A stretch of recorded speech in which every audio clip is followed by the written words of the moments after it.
네, 하느님의 오심은 두 종류가 있는데 하나가 거인에게는 위에 계시죠. 그죠? 거인이 바라볼 수 있지만 위에 계시는. 반면에 그 죄인의 경우는 내려오시는 거예요. 대상. 거기에 대한 지금 얘기를 우리가 하고 있습니다. 그렇습니다. 결국은 명사형, 라테샹트, 내려오심이라는 게 뭐냐, 이제 그걸 보려고 하는 거죠. 그래서 지난 시간 했던 그 부분이 이제 미가연서에 나오는 말씀, 미가서 1장 3절. 주님이 당신의 거룩한 거처에서 나오셔서 일레 대샹이 내려오셨다. 내려오셔서 땅의 높은 곳 위로 마르쉐라, 미래형이죠. 그죠? 마르쉐. 행군에 갈 것이다. 그러니까 나오셨다. 러세뇨 에솔티. 현재 완료죠. 그죠? 그 다음에 일레 데샹디. 현재 완료. 그 다음에 미래예요. 마르셔라. 그런 다음에 내려오신 다음에 땅의 높은 곳 위로 행군해 가실 것이다. 이런 뜻이거든요. 이걸 좀 풀어보면, 이제 결론적으로 얘기하면, 하느님은 인간의 죄를 몰라요. 왜냐하면 하느님은 의로우신 분이시기 때문에 의로움만 아셔요. 그러니까 그 사람이 의로움을 잃고 죄 속에 있으면 그런지 안 그런지를 알기 위해 내려오셔야 돼요. 내려오실 때는 그 사람보다 밑으로 오시죠. 그러니까 이제 사람이 내려다보고 하느님 위를 바라다보는 그런 형국이죠. 그래서 알아보는 거죠. 그래서 인간의 그 죄를 보시고 이제 그렇게 아시고 그걸 이제 짊어져 주시는 거죠. 그래서 인간의 죄가 없어지고 그렇게 해서 인간이 높은 곳으로 올라가게 되면 거기서 같이 행군에 가신다는 그런 이제 의미인 거죠. 미가연서의 그 예언의 말씀을 성경 전체 안에서 이제 조망해 본다면 이제 그런 의미인 거죠. 즉 하느님이 대샹 내려오신다는 것은 내가 이렇게 있는 상태에서 내 밑으로 오신다는 얘기죠. 그건 인간의 약함에 대해 프랑드르스왕 돌보시기를 원하시기 때문에. 그러니까 이제 하느님은 죄를 모르시죠. 의로움만 아시죠. 그러니까 죄 속에 있을 때는 모르시니까 알기 위해 내려오셔서 그걸 아시고는 이제 그걸 돌보시는 거죠. 그러니까 이 말은 우리가 잘 이해해야 돼요. 하느님이 뭐 어떤 건 모르고 어떤 건 알고가 아니고 다 아시는데 거기에 대해 어떻게 다루시냐를 지금 얘기하고 있는 거죠. 왜냐하면 하느님에게는 그 악은 존재하지 않죠. 그래서 악은 언제나 하느님에게서 밀려나 있어요. 함께 할 수가 없죠. 악은 언제나 인간에게만 또 악마에게만 있는 거죠. 그러니까 이것은 뭘 얘기하냐면 하느님 그걸 모르신다는 게 아니라 하느님에게 적합하지 않은 거예요. 그러니까 함께 할 수가 없죠. 그러니까 하느님에게 적합하지 않은 그것으로 하느님께서 가시려면 하느님이 거기에 스스로 적합하지 않게 스스로를 낮추셔야 되는 거죠. 그게 내려오시는 거죠. 그래서 인간보다 못하거나 하고 인간하고 동등하고. 왜냐하면 악은 하느님이 아실 수 있고 아시는 것에 대해 적합하지 않은 거예요.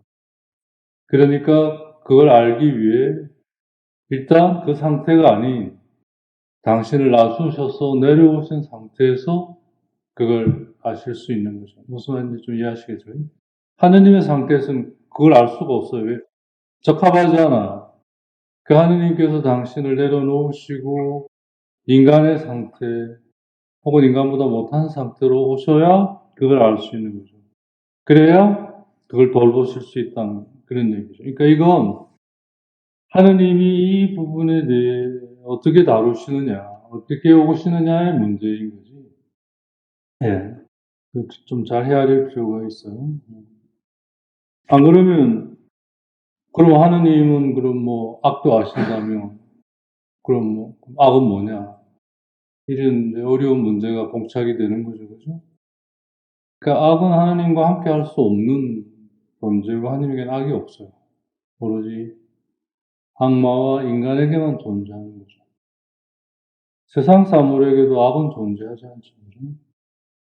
세상 사물은 언제나 질서 위에서 움직이기 때문에 질서를 벗어나는 자연은 없죠.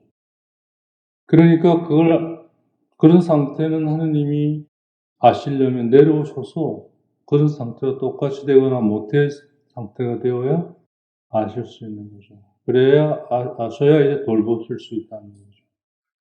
근데 이제 의인에게는 그러실 필요가 없죠. 그래서 언제나 의인보다 위에 있는데 의인은 그걸 비지온과 페네트라시온으로 만나기 때문에 함께 하실 수 있는 거죠.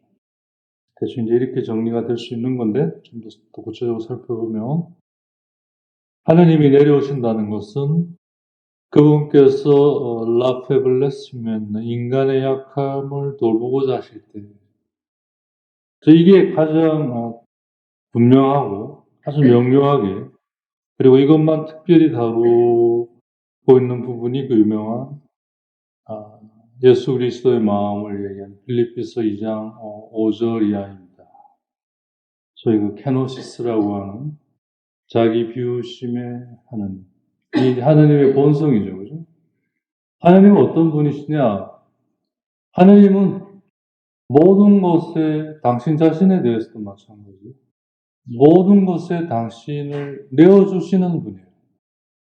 나 하느님이야 라고 그렇게 자기 걸 딱 유지하시거나 킵 갖고 계시거나 아니면 자기가 하느님이시기 위해 모든 걸 딱 움켜쥐셔서 나 하느님이라니까 이런 분이 아니라 모든 걸 다 이렇게 그게 되도록 내어주셔서 모든 게 있게 할 뿐만 아니라 유지되게 하시는 분이세요.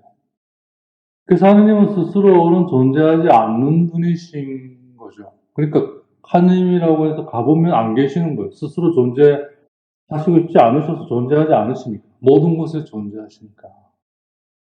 그래서 성자, 성령, 그리고 세상 만물, 인간, 창조라는 형태로 그죠? 존재하는 거죠. 그래서 한 처음에 그게 바로 하나님이 그렇게 당신을 내놓으시는 순간을 얘기하는 거예요. 첫 시작을 얘기하는 거죠. 그것도 이제 단계별로 당신의 뜻과 그 뜻이 펼쳐질 상황을 그 다음에 그것이 이루어질 아직 드러나지 않았지만 드러나게 될 그 원형 거기에 하느님의 영이 그래서 3절부터 아주 구체적인 말씀, 내용으로 이 모든 것들이 이루어지고 그래서 이제 이것들이 어우러지는 거예요. 그래서 하느님은 근본적으로 우리가 그냥 알고 있는 안다고 여기는 부유하신 하느님이 아니라 가난하신 하느님. 자기 스스로는 되시고 싶어 하시지도 않는. 그래서 자기 비움의 하느님인 거죠. 자기 비움의 하느님. 그 하느님을 닮은 존재가 인간인 거죠. 그러니까 인간도 마찬가지죠. 자기를 비워갈 때 참으로 인간이 되어가는 거예요. 인간인 거예요. 자기를 채워가려고 할 때 인간은 인간됨을 잃어가는 거죠. 그래서 부가 자기를 위한 그 소유가 가장 인간됨을 막는 인간의 그 이제 행위죠. 악이죠. 그래서 불행하리라 마음이 부유한 사람은. 그래서 이 내려오심이 빌립비서 2장 5절 이하에 나오는 것처럼 그분은 하느님과 에갈리테 동등하심을 그러니까 나빠 로또니 아비드망 그러니까 로또니라는 붙들다 이런 뜻이거든요. 또니라면 이렇게 있다 이런 거예요. 이게 있는데 어떻게 있느냐면 뭔가를 이렇게 유지를 해서 있는 붙들고 있든 뭘 하든 막 이렇게 어떤 이라는 것보다 이제 좀 더 센 뜻이죠. 그죠? 러라고 그러면. 또 이런 뜻이니까. 그러니까 꽉 붙들고 있다 이런 뜻이 되겠죠. 그러니까 그게 부정형이에요. 그죠? 나빠졌더니 거기다가 또 하나 더 붙었어요. 부사가 아비드망. 아비드망 하면 아주 탐욕스럽게, 개걸스럽게 이런 표현이에요. 그러니까 아주 뭐랄까요. 하느님과의 동등함을 대해 붙들고 있는데 어떻게 붙들고 있느냐면 나 똑같다니까 막 절대 떨어질 수 없어 이 동등함에 대해 진짜 막 탐욕스럽게 붙들고 있는 이런 의미거든요. 그거의 부정형이에요. 그러니까 우리 번역은 아주 점잖게 번역된 건데 에베소 2장 5절을 보면 5절 그리스도 예수님께서 지니셨던 바로 그 마음을 여러분 안에 간직하십시오. 그리스도 예수님께서 지니셨던 바로 그 마음이란 하느님의 본성이죠. 그죠? 하느님께서 인간이 되셔서 오신 그 안에 그렇게 이제 하느님의 그 본래 마음, 그걸 우리가 간직하자. 이게 이제 창세기 1장 26절에 하느님을 닮은 하느님의 모상으로 인간이 창조했다는 그 말하고 다 있는 거죠. 그죠? 본래로 돌아가자 이 말이잖아요. 그죠? 본래로 회복하자. 그러면서 6절에 그분께서는 하느님의 모습을 지니셨지만 이제 이 좀 오해를 낳을 수 있는 번역인데 하느님과 같은 분이셨지만 이런 말이에요. 그렇죠? 성부, 성자, 성령 다 하느님이잖아요. 단지 하느님이 어떻게 드러나시느냐 양태에 이제 하느님께는 양태라는 말을 쓸 수가 없죠. 모두라는 거. 그 자체가 하나의 존재이면서 그래서 이제 위격이라는 말을 전문 용어로 쓰잖아요. 그죠? 하느님과 같은 분이신데 왜냐하면 성자가 하느님이 드러나신 모습으로서 드러나신 하느님으로서 뭐로 드러나요? 말씀으로 드러나시고 그래서 모든 만물의 시작이시잖아요. 그죠? 예. 그런 점에서 성자께서 인간이 되어 오셨던 건 하등 이상할 게 없죠. 왜? 모든 창조물의 시작이시기 때문에 마치 어머니와 같은 거라고 할 수 있죠. 잊을 수가 없어요. 물론 성부나 성령도 마찬가지지만 성자는 특히 더 당신에게서 다 나왔잖아요. 만들자. 하느님의 모상으로 인간을 만들자. 말씀 아니에요. 그죠? 그걸로 인간이 창조된 거니까 인간의 근원은 말씀에 있는 거죠. 그 말씀이면서 동시에 말씀의 위격, 즉 성자. 그분이 우리를 구하러 오신 거 하는 이상한 게 아니에요. 그분에게서 나왔기 때문에. 그분은 우리를 절대 버리시지 않으시잖아요. 그죠? 근데, 6절의 첫 말씀이 그거죠. 그분께서는 하느님의 모습을 지니셨지만, 즉, 하느님이셨지만, 근데 이제, 하느님의 모습을 지니셨지만, 이 말은 이제 성부와 성자를 조금은 이제 뉘앙스의 차이를 두기 위해 이제 그런 번역을 한 거죠. 그 다음이 중요하죠. 하느님과 같음을 당연한 것으로 여기지 않으시고, 우리는 이제 아주 점잖게 당연하게 여겼다. 근데 본문은 그보다 더 심한 말이죠. 그 동등함을, 똑같음을 탐욕스럽고 막 그렇게 붙들지 않으시고, 예.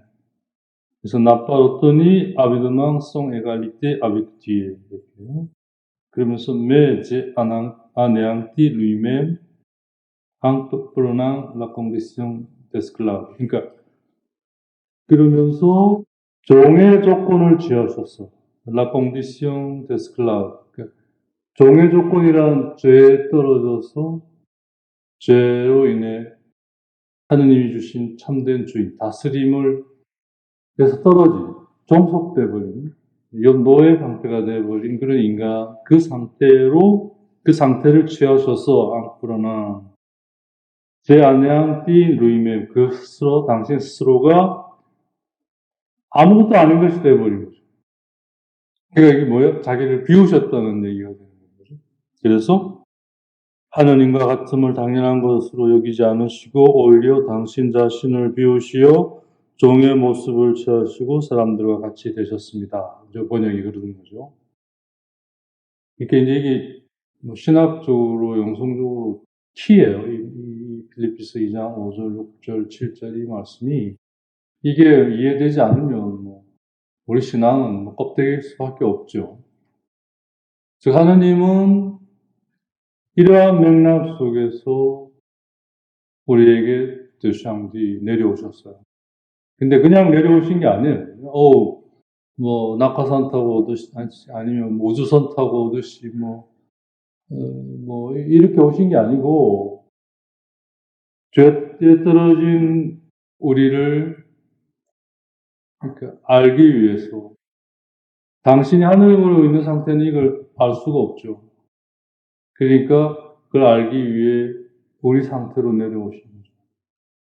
근데 거기에는 당신을 비우신 거죠. 근데 이 비우심은 당신의 본성이에요. 그죠? 네. 그래서 당신은 스스로가 아내양띠, 완전히 내양띠라면, 내양하면 무예요. 아무것도 아닌 것이 된다. 그러니까 당신을 완전히 비우신 거죠. 그래서 당신 스스로는 존재하지 않는다, 이런 말과 같은 거죠. 당신 스스로를 위해 존재하지 않는다, 이런 말이죠. 그래서, 아내양띠, 루이맨, 이렇게 쓴 거죠. 그것 스스로는 당신 스스로 하느님으로 아무리 있고 싶지 않은 거예요, 그분. 하느님이라도, 나와 하느님이야라고 이렇게, 소위 자아도취적이고, 이렇게 홀로, 이렇게 있고 싶은 분 절대 아니신 그런 의미죠, 그죠? 그렇게 자기를 완전히 내어놓으셨어요. 어떤 정도로? 인간의 그 조건을 취하시는 정도로. 그 조건이란 뭐예요? 죄에 예속된 그런 조건의 정도로. 그렇지만 그분은 하느님이시기 때문에 그렇다고 하느님이 가지신 신성을 잃지는 않으시잖아요. 그러니까 죄에 물들져 있지는 않죠. 네. 그래서 그분은 우리가 똑같은 분이시지만 죄는 짓지 않으셨다는 말이 이렇게 나오는 거거든요. 여기서 데샹디 내려오셨다라는 말을 오리게네스가 롯에게 하나님 내려오신 거 가지고 내려오심이 하나님에게 내려오심이라는 게 뭘 얘기하는가 우리에게 있어서 그걸 지금 얘기하는 거죠, 그죠? 이 부분도 저 개인적으로 이번에 좀 더 클리어해진 경우인데요. 하느님의 상태에서는 악이 어울리지 않는 것인지 적합하지 않아서 함께 할 수가 없어요. 그 하느님으로서는 이걸 어떻게 할 수가 없죠. 그죠? 그러니까 그걸 비우고 거기에 맞춰 내려오셔서 그래서 이제 그걸 돌보실 수 있는 거죠. 그게 하느님의 자기 비우심이면서 그게 바로 하느님의 자비하심이죠. 사랑. 그 사랑에는 그걸로 이루어진 행위가 명사로 사랑인 거예요. 네. 그러니까 내가 널 사랑한다. 이 말 안에는 그게 들어가 있어야죠. 네. 그러니까 합리화하면서 너 나 사랑해 이 말은 틀린 말이에요. 존재할 수 없는 말이죠. 그건 사랑으로서는 적합한 말이 아니에요. 내가 널 사랑한다는 건 존재하고 적합한 말이 될 수 있죠. 그리고 그런데 너가 나 사랑하니? 라고 이 말은 틀린 말이에요. 보면 맞지 않는 말이에요. 사랑에는 어울리지 않는 말이죠. 그 말을 쓴다면 사랑하지 않는다는 얘기입니다. 즉 나를 사랑하고 나는 너 사랑 안 해. 그야말로 이기적인 게 사랑일 수 없죠. 그렇죠? 그러니 그런 사랑을 굉장히 therefore 깨질 수밖에 없죠. 비극으로 끝날 수밖에 없는 거죠. 그래도 여전히 묻죠. 너 나 사랑하니? 불쌍한 인간입니다. 그래서 하나님께서 내려오셨다라는 이 말 안에 이런 깊은 뜻이 담겨 있는 거예요. 브랑드송 더 페블레스면 인간의 약함을 돌보시고자 하시는 겁니다. 그러기 위해서 당신을 내려놓고 우리에게 맞춰서 그래야 우리를 알 수 있기 때문에 그래야 우리를 돌볼 수 있기 때문에. 그래서 이레동 대샹디. 그래서 그분이 우리에게 내려오신 겁니다. 그래서 우리가 그분이 우리에게 오셨다라는 것에 대해 두 관점에서 언제나 살펴야죠. 내가 비주용이나 페네트라시옹 해서 오셨다면 그분은 대샹디가 아니죠. 서터니 드시 내 위에 계시죠. 근데 그 비주용과 그 비주용이 주는 페네트라시옹으로 인해 내가 거기로 사실 올라갈 수 있잖아요. 그래서 같이 있을 수 있죠. 근데 내가 이제 그러지 못하고 죄의 상태에 있을 때는 난 아무것도 할 수 없죠. 하느님이 나에게 혹은 나보다 밑에 오셔서 그래서 나를 아시고 나를 돌보실 수 있는 거예요. 그게 소위 강생, 육화의 이제 신비라고 할 수 있습니다. 하느님의 본성이시고 언제나 그러시는 분이에요. 뭐 그때만 특별히 따로 뭐 요새 뭐 페스타 기간이라면서 다 세일하는 이번에 세일 빡 뭐 구원도 세일 이번에만 한다 이런 거 아니라 언제나 다 이 세상에 있을 동안만 하실 수 있어요. 그런 걸 하시기 위해 이 세상을 우리에게 주신 거죠. 왜냐하면 이 세상은 물질이 덧붙여진 잠시의 상황이기 때문에 가능한 거죠. 원래는 그게 없었죠, 그죠? 근데 이제 죄로 인해 우리가 영원한 죽음에 떨어지게 되자 우리 몸에 가죽옷을 입히시면서 그대로 그게 잠시의 이 세상이 된 거예요. 거기는 잠시 있다가 다시 돌아가야 되는 그러한 상황. 여기서 영원히 있을 수가 없어요. 그리고 그 목적은 죄로 인해 잃어버린 이 능력을 회복하기 위한. 다른 거 없어요. 네 거 가서 뭐 네 체면 차리고, 네 뭐 능력 광내고, 네 영광을 추구하고, 뭐 네 행복을 뭐 가지고 어디가 자랑하고 뭐 그러라고 이거 쓰라. 그거 아니라는 거예요. 그러면서 그 요한복음 3장 13절에 나오는 말씀이 더불어 우리 안에 다가오는 거죠. 그렇기 때문에 어떤 사람도 하늘에 올라간 적이 없고 하늘에서 내려온 분 외에 즉 하늘에 계신 하느님의 아들, 즉 인간의 아들, 하느님에게는 인간과 하느님 당신이 같이 여기시니까 하느님의 아들, 동시에 인간의 아들 이렇게 쓰는 거죠. 즉 하늘에 계신 분은 하느님의 아들이 아니라 인간의 아들이 되고 그렇게 세상에 계신 하느님의 아들은 하느님은 하느님의 아들이 되는 거꾸로 교차인 거예요. 하늘에 계신 하느님의 아들은 인간의 아들로 계시고 지상에 있는 하느님의 아들은 그러니까 인간의 아들은 나사렛 사람 예수는 사실 하느님의 아들로 계시고 이렇게 그게 이제 거룩한 교환이라고 신학적으로 부르는 하늘에서 내려온 분 말고는 누구도 하늘에 올라간 사람이 없다. 존재가 없다. 그러니까 그분만이 하늘에 대해 알고 하나님에 대해 알고 하나님에 대해 가르칠 수 있다는 거죠. 그래서 계시 종교죠. 그죠? 네.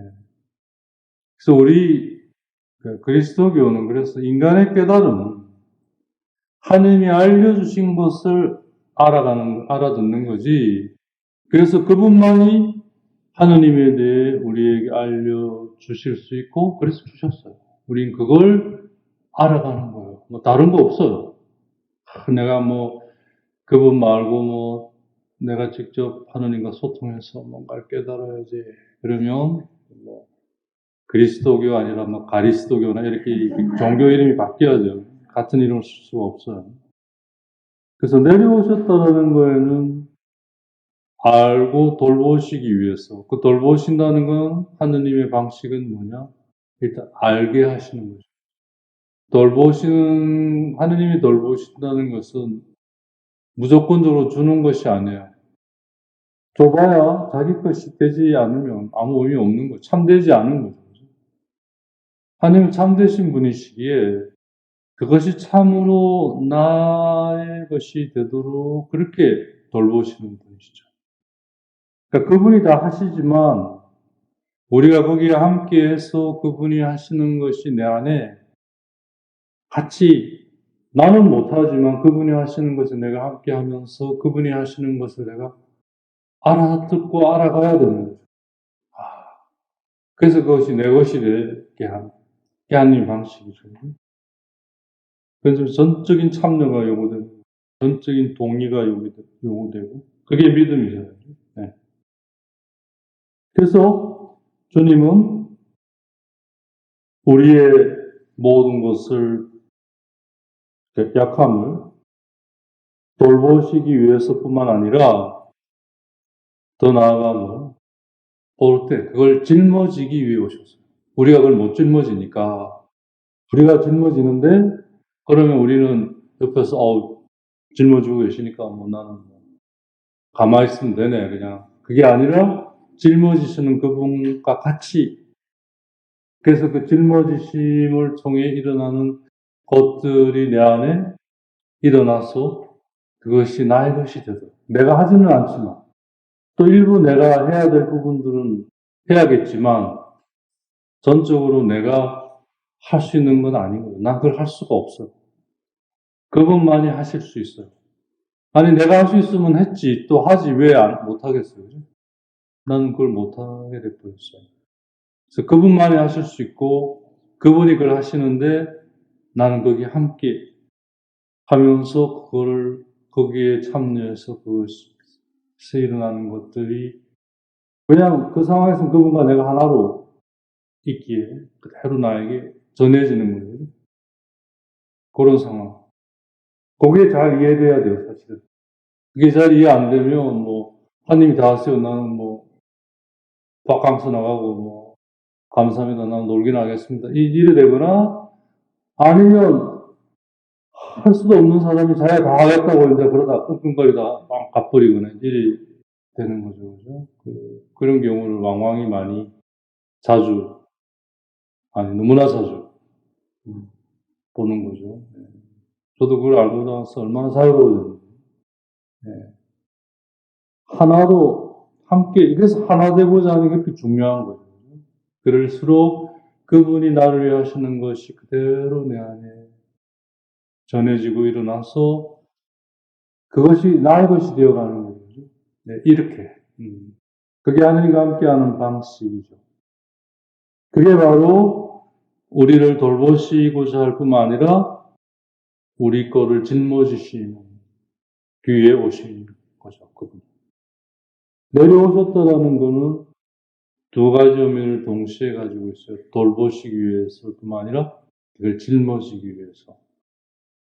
그래서 그걸 우리를 위해 당신이 하시는데 우린 거기에 같이 그래서 같이 함께 그분과 함께 그분 안에서 굉장히 중요한 전치사죠. 앙세뇨, 아벡세뇨. 예, 아주 이건 공식이에요, 공식.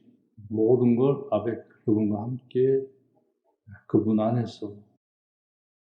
그래서 그분이 왜 종의 조건을 취하셨나? 그게 바로 인간의 조건이잖아요. 그죠? 원래 인간은 종이 아니고 하느님을 닮아서 하느님과 함께하는 주인이죠. 물론 하느님이 전체의 주인이지만 그걸 통해 내 안에 이루어 가시는 그 안에 그렇게 쓰여진 상황들과 그 재료들에 대해 나는 동시에 하느님과 함께하면서 그것의 주인이 되잖아요. 그죠? 그게 매이지 않으니까. 그걸 다스리니까. 근데 죄는 뭐예요? 그게 종속돼가지고 상황이 왜 이러냐, 여기에 쓰인 재료는 왜 이러냐, 왜 저 사람은 저 A급 재료를 쓰고 자기가 보기에 나는 B급이냐, 왜 차별하냐, 그래서 하와처럼 훔쳐오고, 가인처럼 성질내고, 오지그릇처럼 불평해서, 이게 이제 인간의 죄의 모습이잖아요. 바로 그런 인간에게 오셨다는 거죠. 인간의 그 조건을 취하셨어요. 하지만 그분은 거기에 속하지는 않으시죠. 그걸 돌보시고 그걸 짊어지기 위해 그 안에서 그걸 배우고 익혀가신 거죠. 그게 나자렛 생활입니다. 그렇게 성부와의 동등성을 통해 그분의 본성은 위는 나튜르 인비지블, 불가시죠. 보이지 않는 본성인데 바로 이 대상디 내려오심으로 우리의 그런 육적인 조건인 보이는 형태를 옷 입으시고, 즉 육하죠, 그죠? 그리고 그분에게서 나타난 모든 걸 통해 인간들에게 당신은 인간이군요 라고 인정받으셨다는 그런 얘기죠.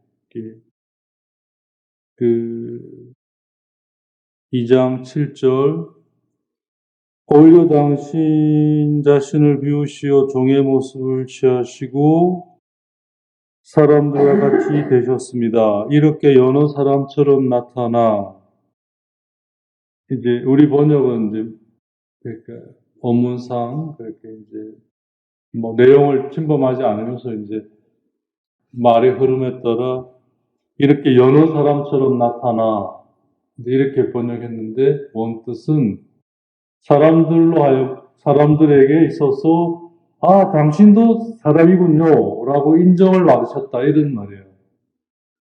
일라 에테 럭건이 불옴, 그러니까 그분은 인간으로 인정받으셨다. 사람들에게 인정받았다 이거예요. 뭐로? 바로 투서 기아빠리 들루이, 그분에게서 나타난 모든 걸 통해. 그러니까 이 말이 뭐냐면 그분에게 나타난 모든 건 우리가 똑같은 거였어요. 그래서 사람들이 다 당신은 인간이군요 라고. 그래서 예수님 시대에 대부분 많은 사람들이 예수님을 보고 인간으로 보잖아요. 요셉의 아들 나자렛 예수 아니냐. 근데 그 안에서 일부 소수의 사람들이 하느님의 아들이심을 보잖아요. 알아가잖아요. 그걸 못 알아보면 못 가는 거죠. 그분이 우리를 돌보시고 우리의 그것을 짊어지시는 건 뭐냐? 그걸 알아보도록 하기 위해서인 거죠. 그게 비지용 베나티아스형이잖아요. 그러려면 그분과 함께 그분 안에서 내가 하는 게 아니죠. 그분이 그걸 이루시고 그 이루시는 것을 함께 하면서 그 안에서 그걸 알아가는 만큼 내가 그렇게 되어가는 만큼 그게 나에게서 나오는 거죠. 그러면 왜 그리스도교가 말하는 사랑은 하는 게 아니라 나오는 거예요. 내가 그렇게 알고 그렇게 배워들어서 그게 나에게 나오는 거예요. 오해하면 안 돼요. 그런 거 없이 내가 한다?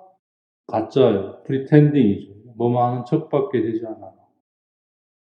그리스도교가 얘기하는 근본적인 것은 그분 안에서 그분과 함께 이루어져서 그게 드러나는.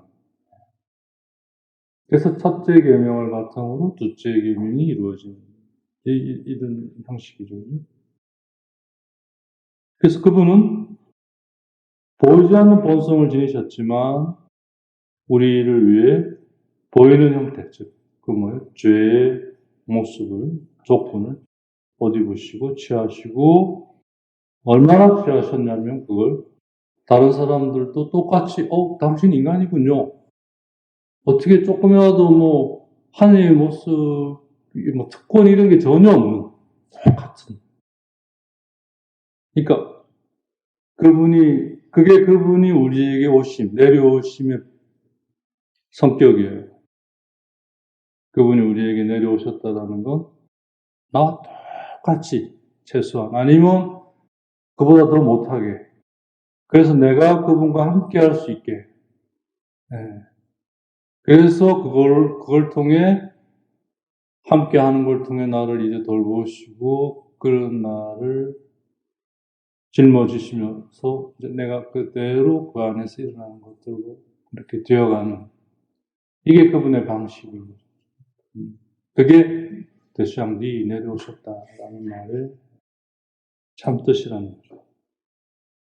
내려오셨다라는 말의 뜻이 좀 더 좀 분명히 쥐고 있다고 하겠습니다.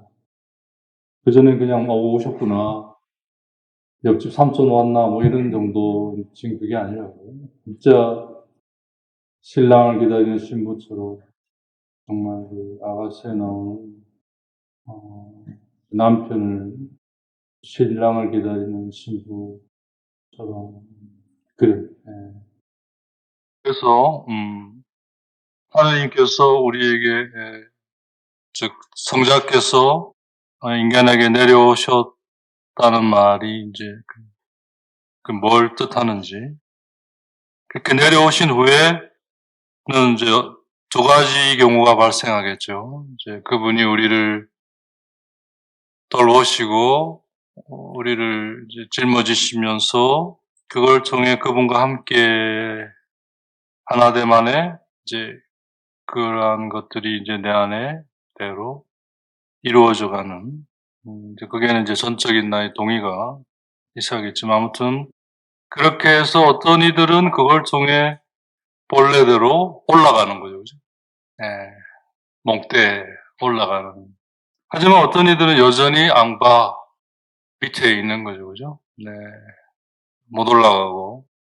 이게 못 올라가고 밑에 있다는 게 이제 계속 자기 생각과 자기 방식에 그냥 뭐 매여 있는 거죠. 그죠?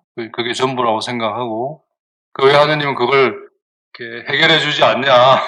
이제 뭐 하고 있냐, 지금 직무유기 아니냐, 뭐 내 이렇게 지금 뭐 예물도 드리고 뭐도 하고 하는데 정신 차리라. 이제 하나님께 훈시를 줄 수밖에 없죠. 그죠?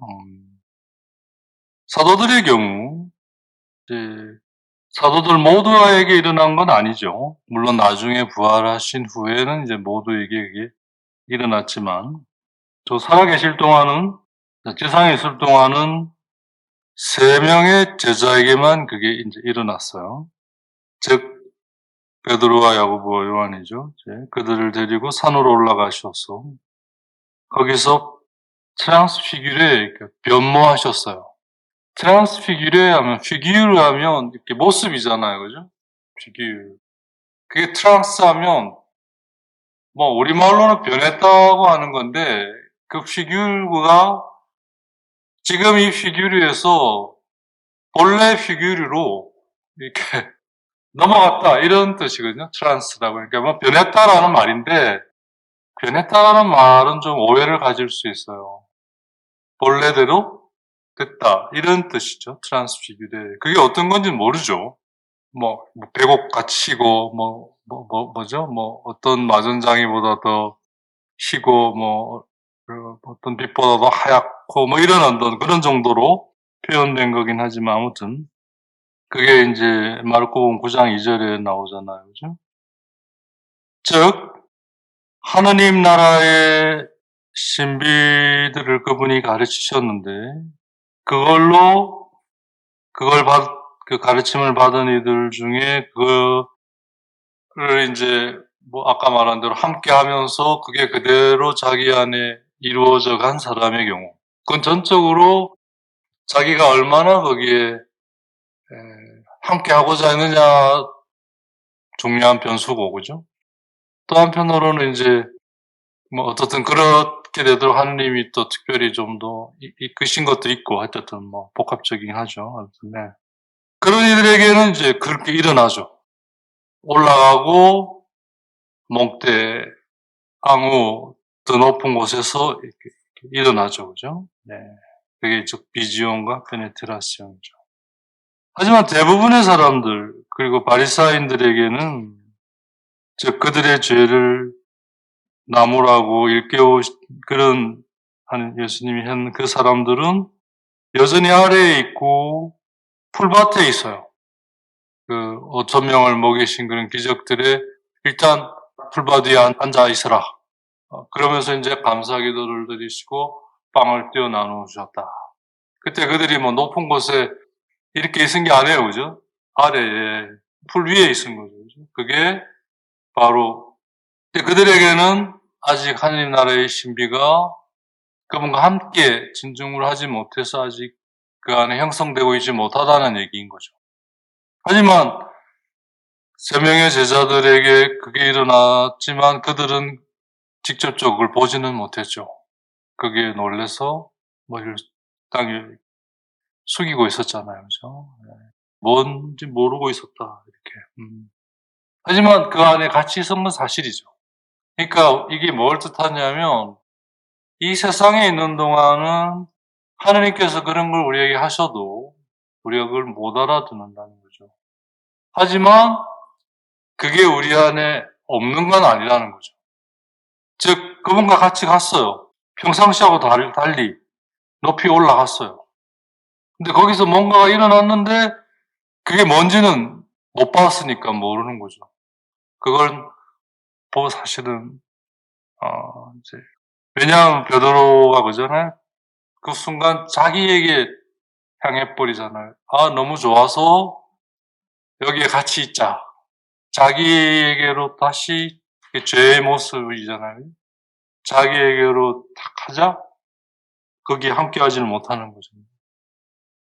그래서 주님의 그 트랑스피규라시옹, 변모는, 즉 그 말은 뭐냐면 당신의 인성 안에 드러나는 당신의 신성은 아래에서 앙바, 아래에 있을 때는 일어날 수가 없다는 거죠.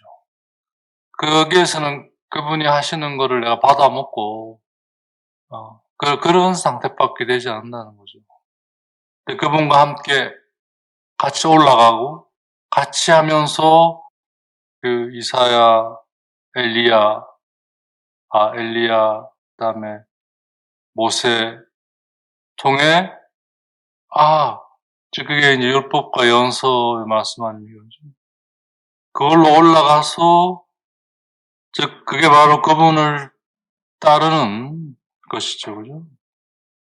그게 바로 앙오, 앙바, 앙오, 그러니까 앙바 하면 아래죠. 앙오 하면 높은 곳이죠, 그죠? 근데 잘 보세요. 그분과 함께 올라갔어요, 그죠? 그분이 가시고 뒤따라 그 산으로 올라갔잖아요. 올라가시고 나는 산 안 올라가고 그거를 볼 수는 없는 거죠. 함께 하지 않았기 때문에 볼 수가 없는 거죠.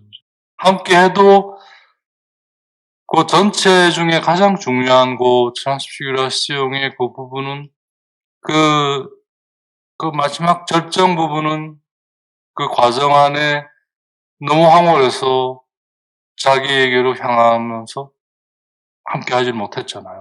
함께 하진 했지만 진정으로 함께 하지는 못했잖아요. 그죠? 마음으로. 보지를 못했으니까. 머리를 숙이고 있었. 그리고 무슨 일이 일어났지? 다 끝나고 나서.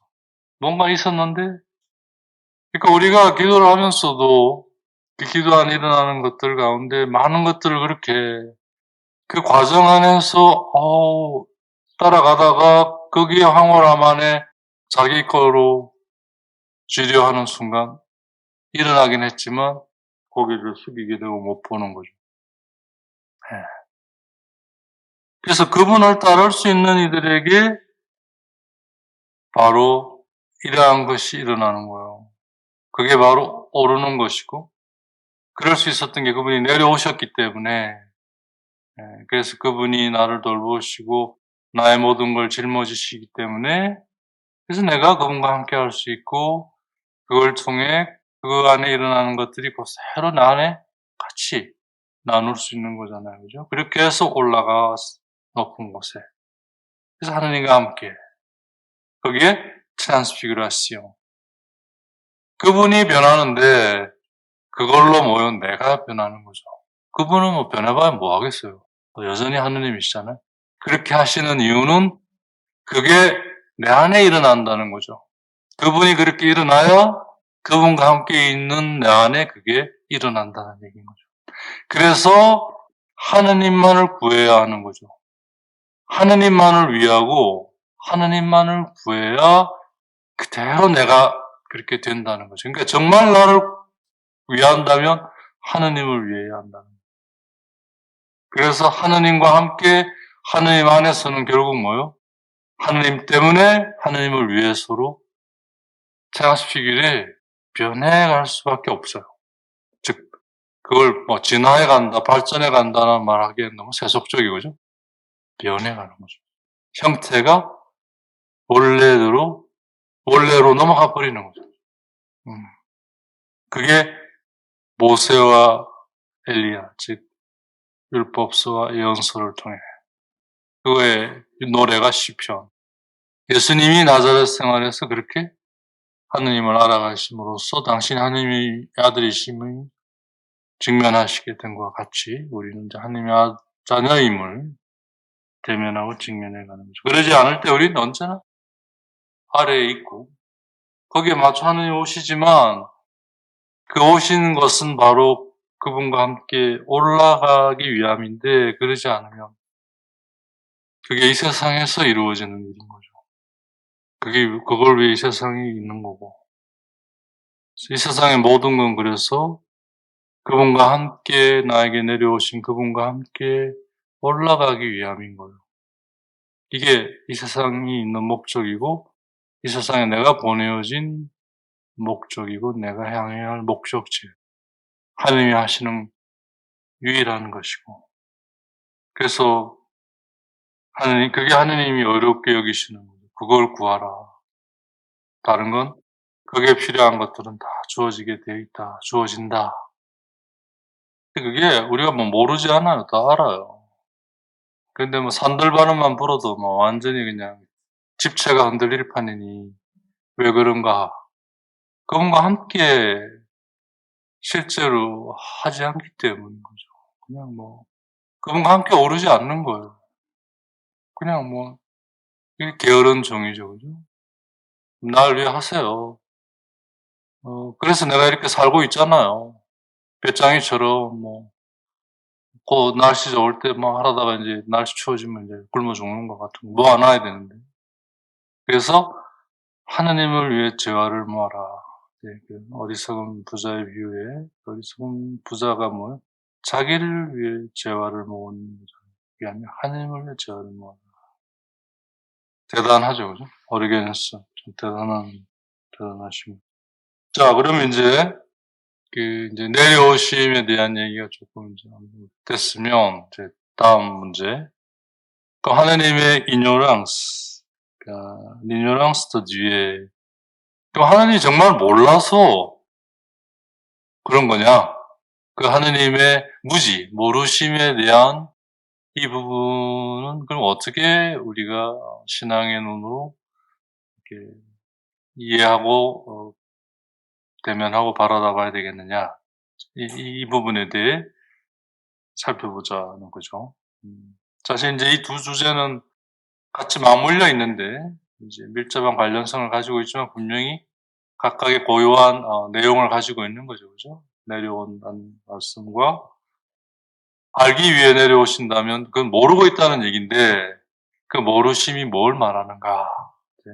아까 얘기했어요, 그죠? 악은 하느님에게 걸맞지 않았어. 행진이 함께 할 수가 없어요. 그렇기 때문에 하느님께서 하느님으로 있는 한은 그래서 그걸 내려놓고 그 상태로 오셔야 이제 비로소 참으로 아는 거죠. 그 하느님도 아시지만 그렇게 내가 안다라고 있고 싶지 않으신 거죠. 그 자리에 같이 계셔서 내려오셔서 그래서 아시기를 원하는 거죠. 함께 하시는 임마누엘 하느님이죠. 네, 하느님은 어떤 분이시냐? 언제나 우리와 함께 하시는 하느님. 함께 하시고자 하시는 하느님. 큰아들에게 얘기하셨던 그 모습 그대로 너는 쭉 나와 함께 있지 않았느냐. 왜 함께 하시고자 하는가? 다 내 것이 너 것이 아니었느냐. 함께 했기 때문에. 우리가 이런 질문을 할 수 있죠. 나 귀찮아 죽겠는데 왜 자꾸 함께 하려고 해요? 오지 마세요. 좀 저리 가세요.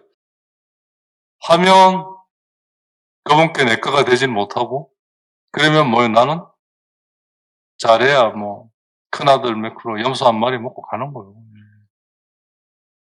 그러려고 이 모든 게 있는 게 아니니까, 그죠? 하나님 왜 우리와 함께 하시고자 하시는가?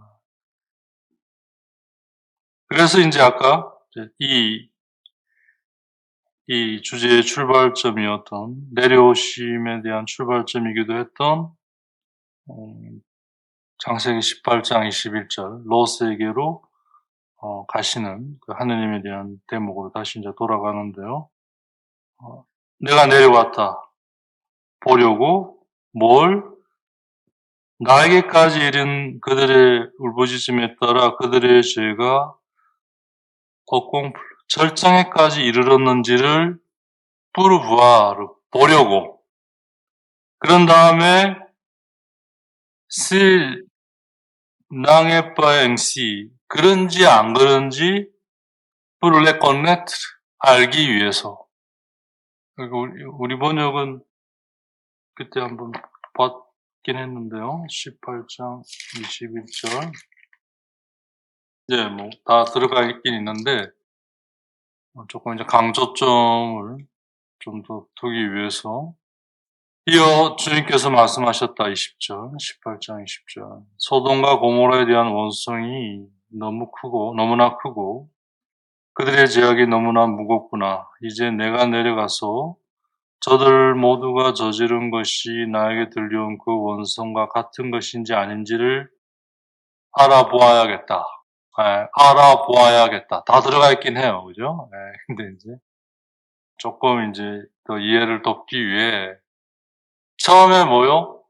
그런지 안 그런지 보고 부르부아 그래서 그런지 아닌지 부르콘네트 알기 위해 에테샹디 내려왔다. 이 말이거든요. 그 가운데 뭐로 그러면 울부짖음으로 절정에까지 이르는 그들의 죄가 내짓는 그 울부짖음, 생명에 대한 울부짖음이죠. 그죠? 여기서 헤레틱, 이단자들이 공격을 한다. 통상적으로 하느님에 대해 뭐라고 얘기하냐면, 아니, 모든 것을 아시고 능하신, 전지전능하신 분이 깰리뇨랑스 이걸 모른단 말이야? 말이 되냐? 이거죠. 그래서 너희 성경은 잘못됐다. 이게 마르치온이라는 그 영지주의자들의 계열이 대표적으로 아주 막 도시락 싸들고 가면서 하여튼 성경을 공격한 대표적인 그 이단자들이에요. 그래가지고 이제 오리게네스가 막 아주 그냥 그래? 그러면 내가 너희들을 정말 질근질근 질밟아 주마. 이렇게 해서 이제 유명한 논쟁이 붙는 건데요. 소돔에서 무슨 일이 일어났는지 그럼 하느님이 알 수 없었단 말이냐? 그래서 그러면 그걸 직접 보고 알아들으시려고 그래서 그러면 내려오셔야만 했다 이 말이냐? 이제 이단자들이 이제 잘 걸렸다 이제 잘 만났다 이러면서 이제 공격을 해오는 거죠. 네. 근데 오리게네스 이제 표현이 그렇습니다. 그러니까 상식적으로 생각을 해봐도 너가 지금 하는 말이 말 같은 말이냐 이제 그런 입장이죠. 그래서 우리에게 즉 하나님의 말씀을 사랑하는 이들에게는 하느님을 위한 전투, 하느님을 위한 거룩한 전쟁의 명령이 주어졌다는 거죠. 그러니까 우리에게서 이제 그걸 내면 안에서 감지하고 하느님의 말씀의 칼로 Le glaive de la parole de Dieu 하느님의 말씀의 칼로 그들의 거슬러 나를 세워 그런 러스 그들에게 들려고 한다 이거죠. 여기서 이제 Le glaive de la parole de Dieu 하느님 말씀의 칼 어디서 많이 들어본 얘기죠. 칼을 주러 왔다. 그 칼은 그렇지 못한 내 자신을 말씀으로 정화시킨 잘라내는 것으로도 쓰지만 그걸로 하나님의 말씀을 거스르는 것들과 싸우는 것이기도 하는 거죠. 그죠? 그래서 이제 주님의 말씀은 양날을 가지고 있다. 그죠? 양날이 뭐냐. 한편으로는 그렇지 못한 자기를 위해 잘라내는 정화죠. 또 한편으로는 그걸 가지고 싸우는. 그래서 이 전투에서는 또는 페르 확고하게 있어야 돼요. 이거 맞나? 이거 아닌가? 뭐 잘못 쓴 거 아이가? 뭐 이러면 이 백전백패죠. 예? 예. 그래서 두 개의 깃발에서 성행하시오가 그죠? 분명하게 선택을 해라. 두 작전은 두 개의 깃발은 두 작전죠. 악마의 작전과 그리스도의 작전을 얘기하는데 그건 분명한 방식을 가지고 있다. 그리스도의 작전은 가난으로 업신여김을 받지만 그래서 겸손으로 나가게 하고 악마의 작전은 정반대로 가난이 아닌 부를 선택해서 그 부가 가져다주는 헛된 영광에 취해 하나님 없이도 살아갈 수 있다는 교만을 우리를 이끄는 이 두 개의 깃발을 명확하게 어디의 깃발에 내가 서야 할 건지를 선택을 해라. 영신수련에서 그 둘째 주간에 하느님의 육화 강생 후에 그 이제 공생활에 들어가기 전에 이 선택이라는 생뚱맞은 이 대목이 나옵니다. 이게 제대로 이해 안 되면 이거 뭐야 이거. 근데 이게 이제 바로 예수님의 광야에서의 40일하고 맞물려 있어요. 예수님이 세례 때 이는 내가 사랑하는 아들, 내 마음에 듣는 아들이라는 이 말씀을 들으시면서 광야에서의 40일이 시작이 되잖아요. 그죠? 예수님께서는 그 말씀 안에서 당신의 이 나자렛 후의 삶이 뭘 지향해야 하는지를 찾아내시잖아요. 그죠? 이게 하느님의 뜻이에요. 하느님은 뭐 명확하게 이거 해라 저거 해라 하지 않아요. 그걸 통해 우리가 찾은 걸 존중해 주시죠. 그리고 이렇게 찾게 해주시고 그래야 진정으로 자기 것이 되고 그래야 할 수 있잖아요. 그죠? 이거 해 그러면 자기가 원해서 레슨 받으러 온 사람들은 나이 든 할머니들도 막 코치 바로 옆에서 막 이렇게 들어요. 코치가 좀 저리 좀 가세요 할 정도로 막 이래요. 자기 원하는 그 엄마가 막 줄 서가지고 그 티켓 끊어준 그 뭐 줄넘기 반은 옆에서 보면 막 맨날 선생님 줄이 짧아요, 뭐 줄이 길어요, 뭐 줄이 왜 굵어요, 뭐 하기 싫다 이 말이에요. 예. 엄마가 밤새가지고 20명 뽑는데 그 표 끊어가지고 했는데 애는 이제 싫은 거죠. 그러고 제가 나오면 이제 애들 타임이 시작되는데 수영이 한 너된 놈은 안 들어가고 그 뜨뜻한 물 쬐면서 하고 있어요. 저 밖에서 엄마가 들어갔냐 누구야 들어갔냐 막 이제 하고 중간에 그 아저씨는 왜 안 들어가냐 그러고 밑에서 코치는 왜 안 내려오냐 그런데 애들은 자기끼리 따뜻한 데서 막 노닥거리고 있어요. 싫다 이거예요. 예. 그걸 이래 보면서 참된 건 자기가 가야 참된 거지. 아무리 좋다고 그래서 하나님이 억지로 안 하시는구나. 그래서 하나님은 뭐야 문 밖에서 기다리고 깨우시는 거죠. 그러지 마라. 그러지 마라. 그걸 이제 어느 날 우리가 듣게 될 때 비로소 이제 그분과 함께하기 시작하는 거예요.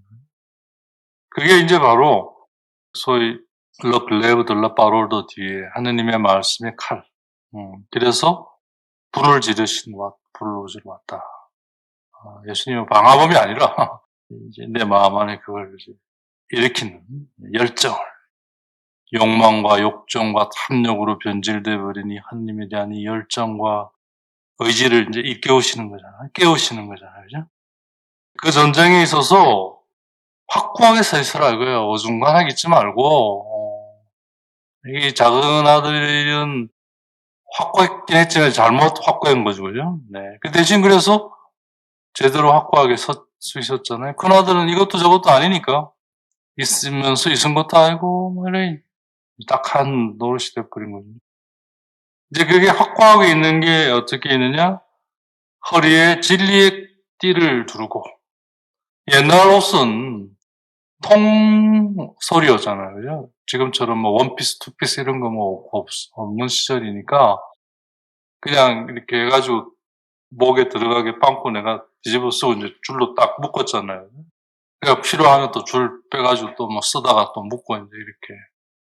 근데 이게 있어야 쉽게 움직이지 안 그러면 맨날 철렁철렁 무슨 바로 진리가 우리를 그렇게 딱 아주 움직일 수 있게 해주는 거잖아요. 그죠? 진리 자체가 진리라는 게 알미잖아요. 그죠?